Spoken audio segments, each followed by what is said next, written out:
Let us enter this hour with a quiet mind and a receptive heart, for the truth we seek today is not found in the movement of thought nor in the activity of the human mind, but in the stillness that reveals what has forever been true. When we hear the familiar words, "Be still and know that I am God," we often accept them merely as comforting scripture, something to remember in times of trouble. Yet we seldom pause long enough to discover that within those words lies the entire secret of spiritual life. These words are not addressed to a mortal being attempting to reach a distant deity. They are a revelation from the infinite to itself, inviting us to become aware of the presence that has never been absent. We must understand from the beginning that the stillness spoken of here is not the silence of a quiet room, nor is it a discipline imposed upon the human mind. It is an inner resting, an attitude of non-resistance, a release of the ceaseless attempt to think our way to God. For as long as we approach truth through thought, as long as we believe that spiritual realization can be achieved through the effort of the human intellect, we remain outside the very awareness this passage reveals. Be still is the divine instruction to withdraw our dependence upon the mind, upon language, upon the outer world of forms, and to open ourselves to the presence that announces itself only when we are no longer attempting to generate spiritual experience. In this hour, we are not trying to find God, reach God, change God, or persuade God. We are simply acknowledging that the infinite, invisible, the presence we call God, is the reality of our own being, and that it reveals itself when the mind grows quiet. Therefore, as we begin our study, let us not approach these words with the intention to gain something, to acquire something, or to make something happen. Let us rest in the assurance that the truth already is, that the presence is already here, and that our task is only to become receptive to it. When we enter this silence with no desire for personal gain and with no attempt to shape spiritual experience, we discover that the eye of Scripture, the eye that is God, begins to disclose its nature as our own true being, and in that revelation, peace flows of its own accord. As we continue, let us hold gently in thought that the nature of God is not to be found in words, nor in sound, nor in anything that the human senses can grasp. God is not reached through the intellect, nor through the emotions, nor through any form of mental activity. God is the infinite invisible, the presence that reveals itself only in the silence of our inner being. When Scripture tells us, "Be still and know that I am God," it is indicating that the knowing of God takes place only when the activity of the human mind has been set aside, for the divine can be known only by the divine, and the human mind, being finite, can never encompass the infinite. It is a mistake to believe that our thoughts about God bring us closer to God. Thoughts are always of the mind, and the mind itself is but an instrument useful on the human plane, but incapable of penetrating the realm of spirit. When we attempt to think spiritual thoughts, we are not touching spirit. We are merely producing mental concepts. The presence of God is not a thought, nor an emotion, nor an idea that can be held or repeated. It is a living reality, a presence that exists long before thought arises and remains long after thought has ceased. And so, when we speak of silence, we do not mean merely the absence of noise, we mean the absence of mental activity, the surrender of the belief that the mind can reach God. In this silence, we discover that God does not speak in words. The voice of God is not a sound. It is an impartation, a spiritual influence that touches our awareness with a certainty, a peace, a clarity that no human language can convey. When the mind is quiet, when the emotions are still, when the desires and fears of the personal self have subsided, there arises within us a gentle assurance, a recognition that the presence is here. This is the true knowing of God, not the mind's assertion, but the soul's awareness. The divine never shouts, it never argues, it never compels. The activity of God is a quiet flowing, like a river that moves without effort, like the breath that enters and leaves without command. And if we would become aware of this presence, we must enter its own nature. We cannot hear the still small voice while speaking. We cannot feel the presence while thinking. It is in the relinquishing of all attempts to reach God that the realization dawns. God is already the life I am living.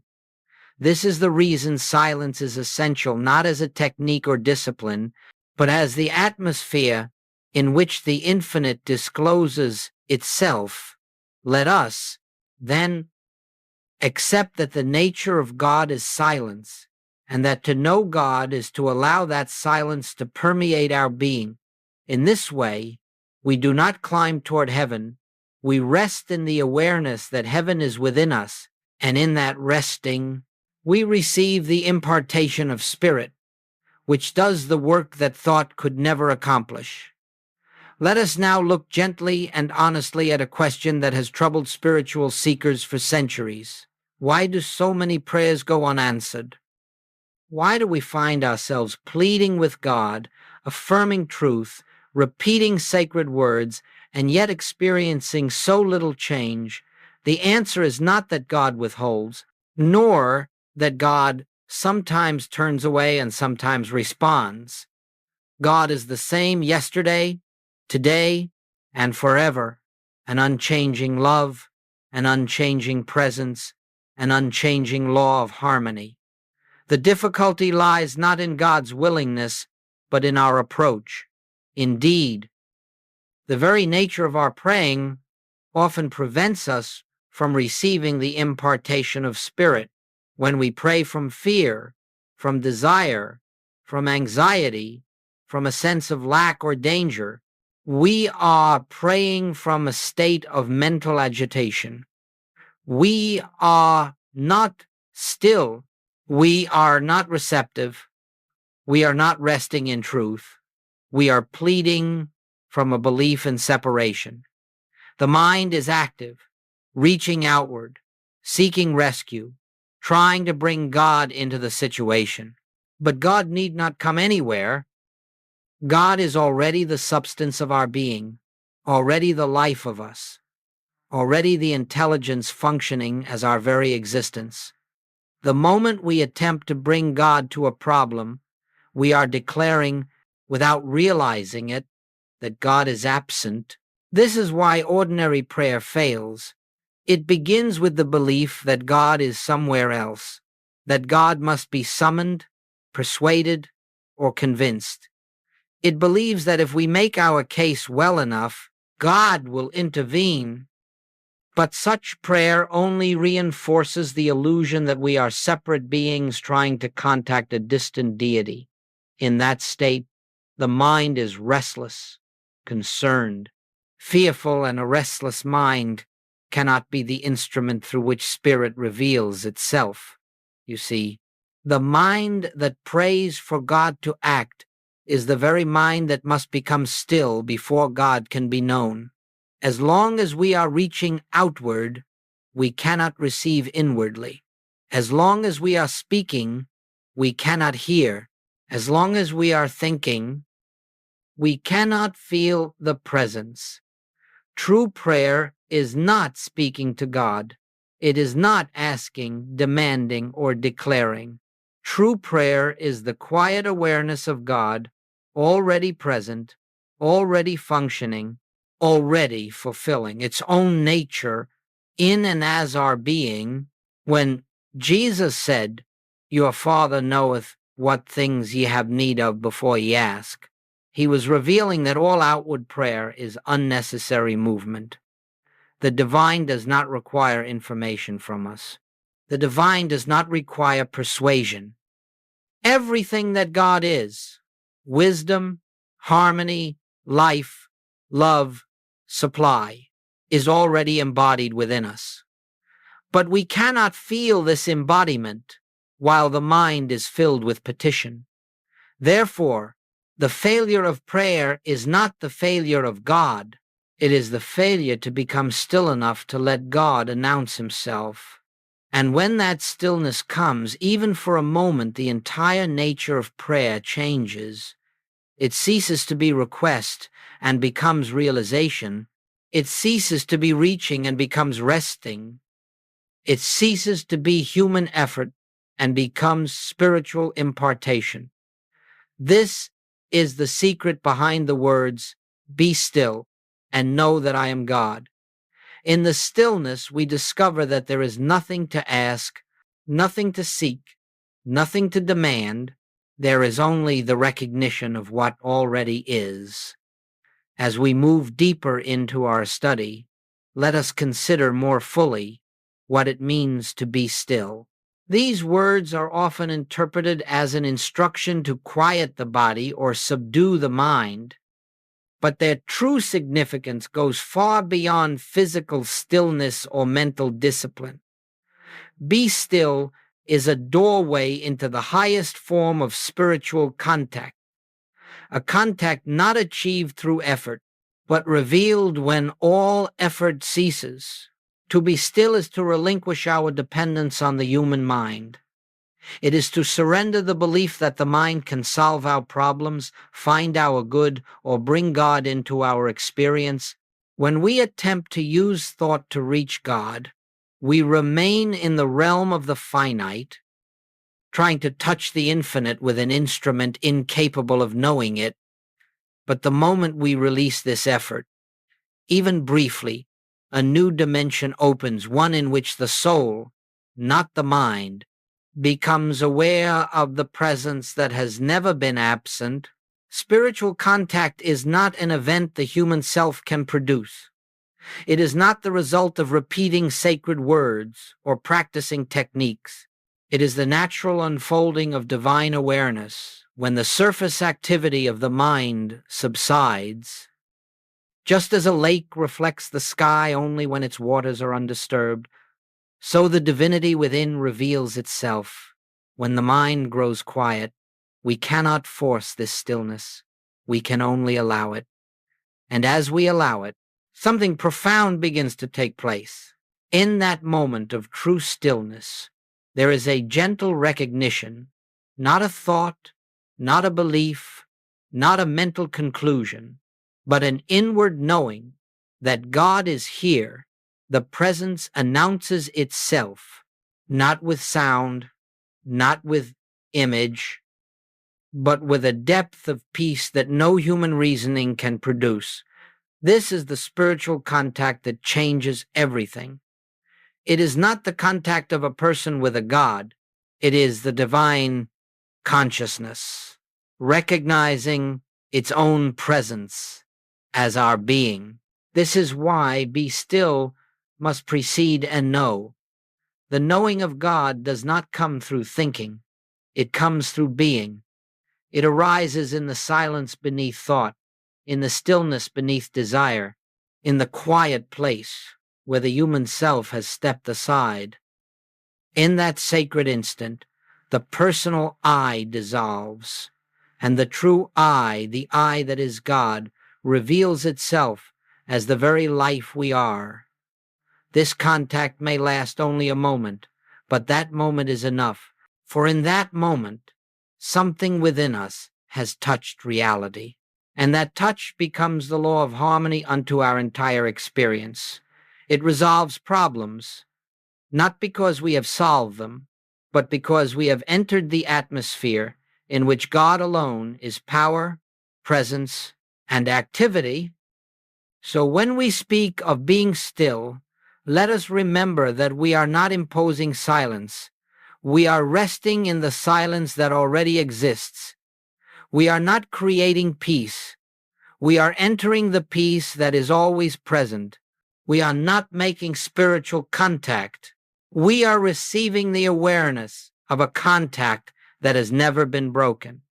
Let us now look together at one of the most important principles in the entire spiritual life, the utter inability of the human mind to perform spiritual work.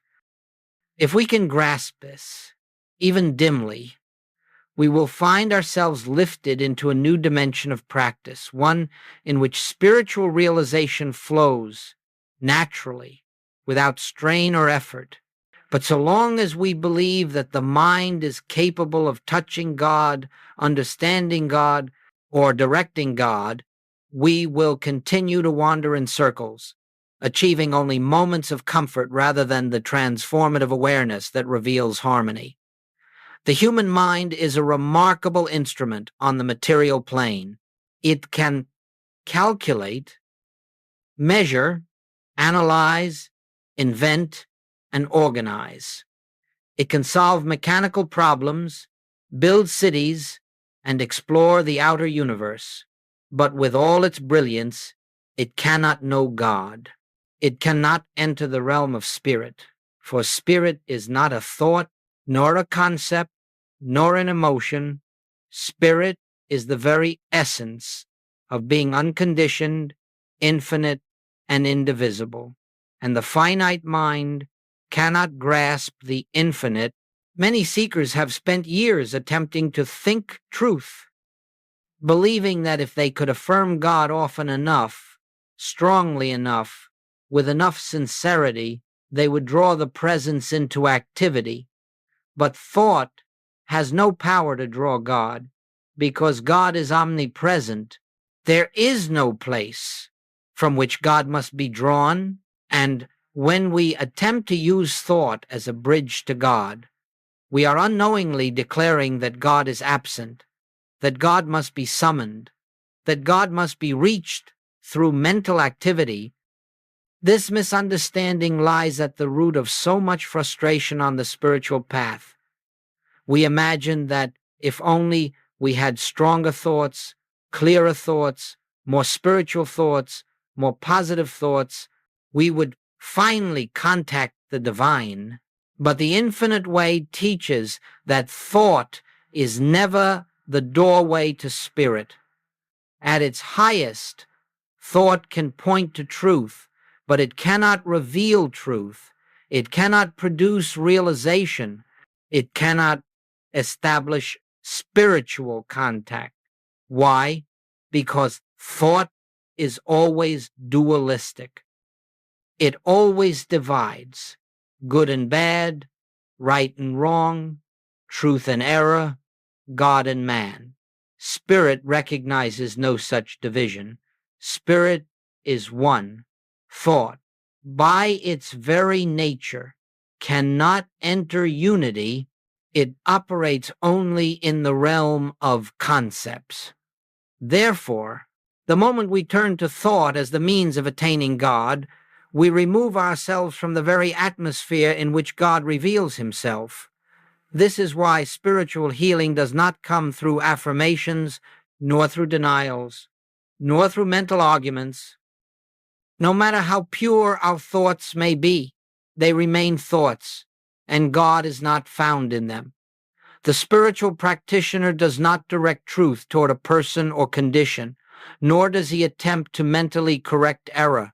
Instead, he becomes still, releases all mental activity, and allows the presence to announce itself.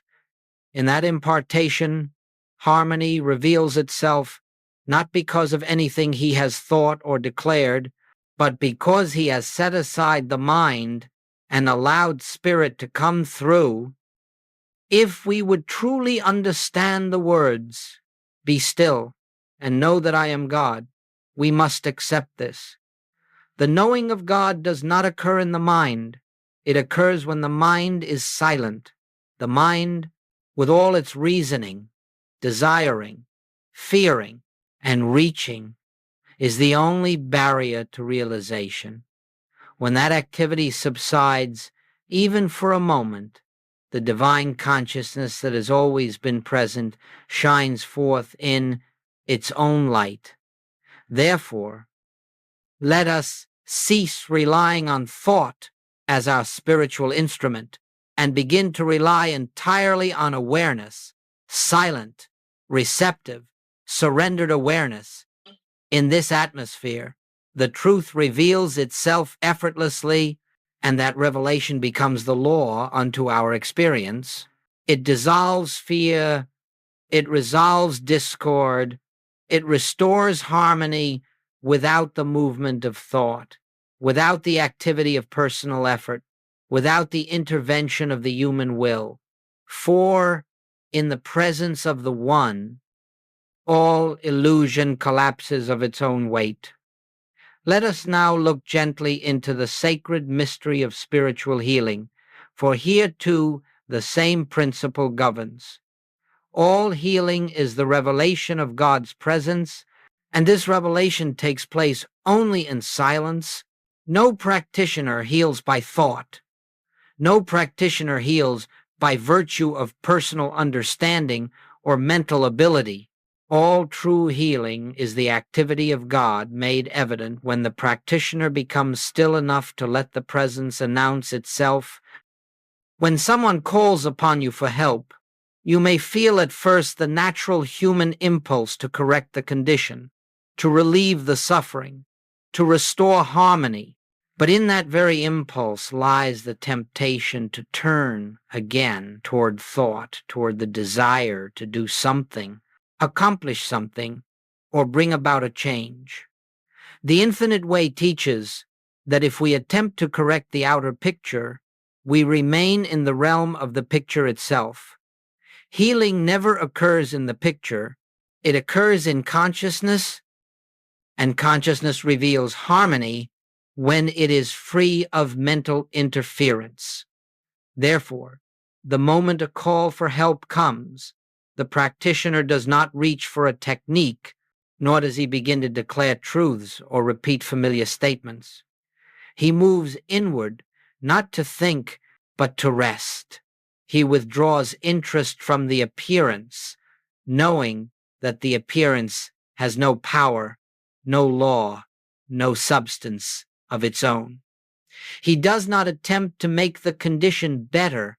He does not attempt to correct it mentally. He simply becomes still. And in that stillness, a remarkable thing begins to take place. The sense of a personal I, an individual healer with responsibility and burden, disappears.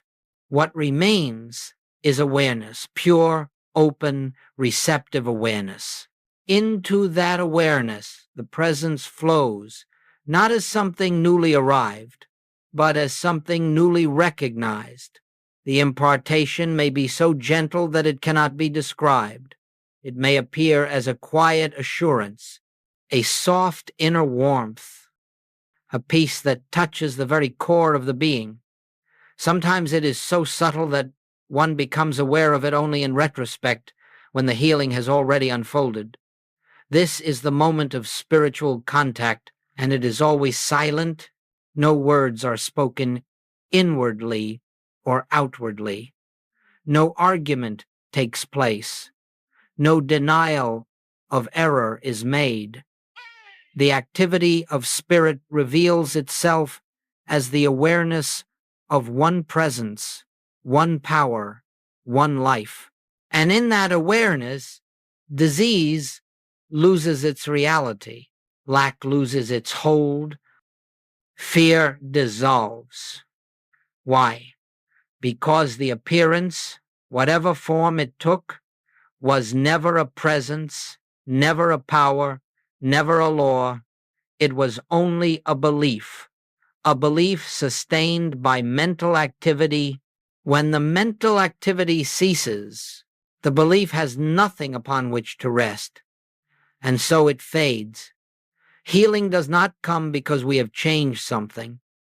Healing comes because we have witnessed the truth that nothing needed to be changed. God alone is. and where God is realized as the substance, life, and identity of all being, no opposite condition can stand. The presence is the principle. It performs the work. The practitioner merely rests in an inner silence that allows the truth to come through. Often the healing appears outwardly in ways the human mind cannot understand. A condition that seemed chronic begins to improve. A relationship softens. A financial need is quietly met without struggle. None of this happens because the practitioner sent healing power. There is no power to send. It happens because the realized presence dissolves the illusion of a second power, an opposing condition, and harmony reveals itself as the natural state of being. So let us understand, spiritual healing is not the correcting of matter. It is not the altering of circumstances. It is the quiet realization of God as the only presence and power. And this realization unfolds not in words, not in thought, but in the divine stillness that rests beneath all mental activity. In that stillness, God is known. In that knowing, harmony appears. Let us now turn toward the practical side of our work, not to introduce a method or a technique, for in the infinite way we do not rely on methods, but to offer a way of entering the atmosphere in which realization may dawn. You see, stillness cannot be achieved through force, nor can it be produced through discipline. Stillness is not something we create, it is something we allow. And so our practice is not one of effort, but of gentle recognition. Begin your day, if possible, by sitting quietly for a few moments, not with the intention of accomplishing something, nor of reaching God, nor of making spiritual contact. Simply sit as one who is willing to be receptive. You do not need to prepare your mind with thoughts, nor fill the silence with affirmations. Let the mind settle naturally, just as dust settles when the air grows calm. If thoughts arise, do not fight them, for the very act of resisting thought is itself a form of mental activity. Allow the thoughts to come and go as clouds drifting across the sky, without giving them power or interest. In this quiet moment, you may gently acknowledge a simple truth, not as a statement to convince yourself, but as a reminder, thy presence is here. Or, if you prefer, I rest in God. Say it once, inwardly, without emphasis, then let it go. Do not repeat it. Do not turn it over in your mind. Simply rest. There is no need to hold the truth, for the truth holds you. As you continue in this receptive state, something within you will begin to shift. You may feel no great experience, and that is perfectly fine. You may sense only a slight relaxation, an easing of tension, or a quiet awareness that the moment is complete within itself. But if you remain open, without expectation, a gentle impartation may come, a sense of peace, a soft inner assurance, a feeling of being upheld. This is not something you produce. It is the activity of the presence, announcing itself. After a few minutes, you may rise and begin your day. Do not evaluate the experience. Do not ask whether anything happened. Spiritual realization is not measured by sensation. Even if your mind felt busy, even if no peace seemed to come, the very act of turning within has prepared the ground for future unfoldment. Remember, unseen activity is often the most powerful. Just as a seed germinates beneath the soil long before it breaks the surface, so the activity of spirit takes place within your consciousness long before you become aware of it outwardly throughout the day. Pause whenever you feel yourself being drawn into fear, anxiety, or the belief in two powers. close your eyes for a brief moment, take a quiet inward breath, and simply acknowledge God is here. Again, no repetition, no effort to make something happen, just the recognition. In that one instant of turning within, the mind steps aside, and grace finds an opening through which to reveal itself. This simple practice, repeated gently and without strain, cultivates an inner habit of receptivity. Eventually, the stillness becomes not something you enter, but something that follows you, accompanies you, surrounds you. You begin to live from a center of quiet awareness, and in that atmosphere the presence speaks, not in words, but as a continuous flow of peace, assurance, and harmony. This is the essence of spiritual practice in the infinite way. Not thinking, not striving, but resting in the truth that the divine is already the life of your being. As we come to this next stage of our work, let us understand that the purpose of stillness is not confined to moments of meditation. A few minutes of quiet reflection may open the door, but it is in the unfolding of the day that the deeper fruit of realization appears. The goal is not to retire from life in order to be spiritual. It is to carry the awareness of the presence into every circumstance until the activity of God is felt in the very midst of ordinary experience. When you begin to sense this inner stillness throughout the day, you will notice something remarkable. You no longer respond to appearances with the same urgency, fear, or excitement. The outer world begins to lose its power to disturb you because you have touched the deeper world that lies beneath it.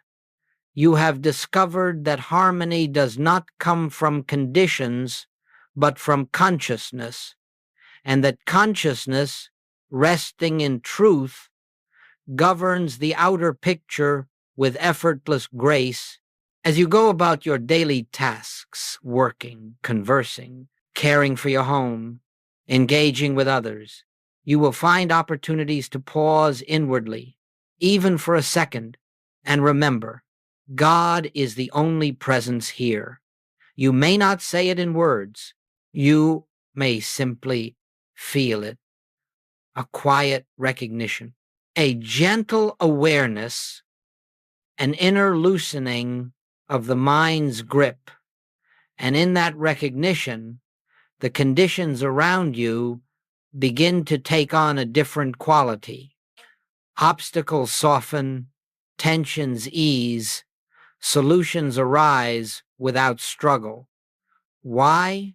Not because you have manipulated the situation, but because your consciousness, now imbued with spiritual awareness, no longer resists the natural activity of grace. This is the secret of living from the realization of God's presence. Life becomes less a process of seeking and more a process of allowing. You do not strive to make things happen. You watch them unfold. You do not reach for supply. Supply appears as the expression of divine abundance. You do not struggle with relationships. Harmony emerges as the natural state where God is recognized as the identity of all. You do not wage war against fear or sickness. You see them for what they are, shadows that vanish in the light of realization. In this new way of living, you discover that nothing in the outer world needs to be conquered or corrected. The only work is inward to maintain, as best you can, the awareness that the presence is here and that it alone governs all activity. Some days you may feel deeply connected. Other days you may feel distracted or troubled. This is natural. Spiritual realization unfolds gradually, like dawn breaking over the horizon. Some mornings are brilliant with light. Others reveal only a faint glow. But whether the sky is bright or dim, The sun is always rising. As you persist gently in recognizing the presence, you begin to experience a profound shift in your sense of identity. You no longer see yourself as a struggling, thinking, planning human being. You begin to sense that life is living itself through you, that there is a divine activity moving your actions, guiding your decisions, arranging your steps. This is what the Infinite Way calls letting God govern, not by withdrawing from the world, but by entering it with a heart attuned to the one presence. And gradually, without effort, you find that the presence becomes a companion, an atmosphere, a living reality that accompanies you throughout the day. You do not have to stop and search for God. You feel God as the very ground of your being, the breath of your breath, the intelligence of your decisions, the peace of your interactions, the love behind every encounter. The stillness becomes your resting place, even in movement, and the knowing that I am God, that the divine I is the life of all, becomes the quiet foundation upon which you walk. This is the life of realization. This is the life of be still and know, and it is available in each moment, not through effort, but through remembrance. And now, as we bring this period of study to a close, let us return once more to the simplicity of the silence from which we began. For everything that has been spoken is but a finger pointing toward an inner experience that cannot be conveyed in words. The truth we seek is not carried in sentences, nor held in the mind through memory. It is felt in the quiet awareness that rises when the mind is still and the heart is open. So let us pause for a moment, without intention, without effort, without the desire to achieve anything, and simply rest. The presence we have spoken of is not something we must reach for. It is here. It has been here before the first word was spoken, and it remains now as the life of our being. If we listen not with the ears, but with the soul, we feel that the silence is not empty. It is full. It is alive. It is the very substance of God expressing itself. We need not strain to enter this awareness. We need not hold tightly to any truth. We simply acknowledge, with a light touch, that the same presence which revealed itself to the prophets, the mystics, and the saints is the presence that animates us in this moment. We let this realization settle in our consciousness naturally, without expectation, and as we rest, the peace that surpasses human understanding begins to flow, not because we have called it, but because peace is the nature of God, and God is here. Carry this silence with you. As you leave this period of contemplation, do not attempt to cling to it. Simply remember that it is always available, closer than breath, nearer than thought. In a single instant of turning inward, the presence will again make itself known. Let that be your assurance, your comfort, and your guide. We do not end this work when the words cease. Silence is the real teaching. The presence is the real teacher, and the knowing of God unfolds not through continued effort, but through continued receptivity. So let us leave in quiet gratitude, not gratitude for something gained, but gratitude for the eternal truth that has been revealed, that God is the life of our being, and that in the stillness we know